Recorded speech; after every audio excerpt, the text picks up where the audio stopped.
Wherever you go, whatever you do, throw a little at it. Omax, Vest and Briefs.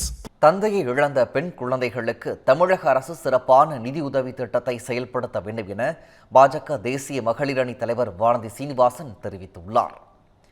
Kovai மாவட்டம் டாடாபாத் பகுதியில் தீபாவளி பண்டிகையையொட்டி மக்கள் சேவை மையம் சார்பில் மோடியின் மகள் திட்டத்தின் கீழ் தந்தையை இழந்த பெண் குழந்தைகளுக்கு பட்டாசுகள், இனிப்புகள் மற்றும் புத்தாடைகள் வழங்கும் நிகழ்ச்சி நடைபெற்றது. இந்த நிகழ்ச்சியில் பாஜக தேசிய மகளிர் அணி தலைவரும் சட்டமன்ற உறுப்பினருமான வானதி சீனிவாசன் சிறப்பு விருந்தினராக கலந்து கொண்டு பரிசு பொருட்களை வழங்கினார். பின்னர் செய்தியாளர்களை சந்தித்த அவர், மோடியின் மகள் திட்டம் வாயிலாக ஆண்டுதோறும் கோவையில் உள்ள தந்தையை இழந்த பெண் குழந்தைகளுக்கு 10,000 ரூபாய் கல்வி உதவித்தொகை வழங்கி வருவதாக தெரிவித்தார்.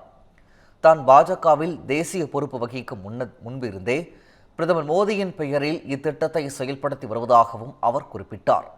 தமிழகத்தில் இளம் விதவைகளுக்கான கணக்கெடுப்பு நடத்தி அவர்களின் மறுவாழ்வுக்கான திட்டங்களை நிறைவேற்ற சட்டப்பேரவையில் வலியுறுத்தி வருவதாக கூறியவர், தந்தையை இழந்த பெண் குழந்தைகளுக்கு தமிழக அரசு சிறப்பான நிதியுதவி திட்டத்தை செயல்படுத்த வேண்டும் என்றும் தெரிவித்துள்ளார்.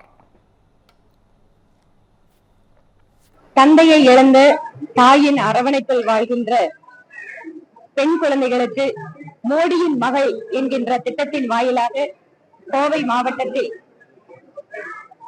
ஒவ்வொரு வருடமும் 10,000 ரூபாய் அவர்களுடைய கல்விக்காக உதவி செய்வதோடு அல்லாமல் தீபாவளி சமயத்தில் அந்த பெண் குழந்தைகளும் அவர்களுடைய தாயாருக்கெல்லாம் புதிய உடைகள், பட்டாசுகள், இனிப்புகள் வழங்கி தீபாவளி கொண்டாட்டம் என்பது தொடர்ச்சியாக நாங்கள் நடத்தி கொண்டிருக்கிறோம். இந்த வருடமும் அதற்கான நிகழ்வு பாரத பிரதமர் மோடி அவர்களுடைய பெயரிலே தந்தை இல்லாத பெண் குழந்தைகள் பிரதமருடைய குழந்தைகளாக அவர்கள் அந்த நம்பிக்கையை பெற வேண்டும் என்பதற்காக இந்த திட்டத்திற்கு மோடியின் மகள் என்று பெயர் வைத்து நடத்தி கொண்டிருக்கிறோம்.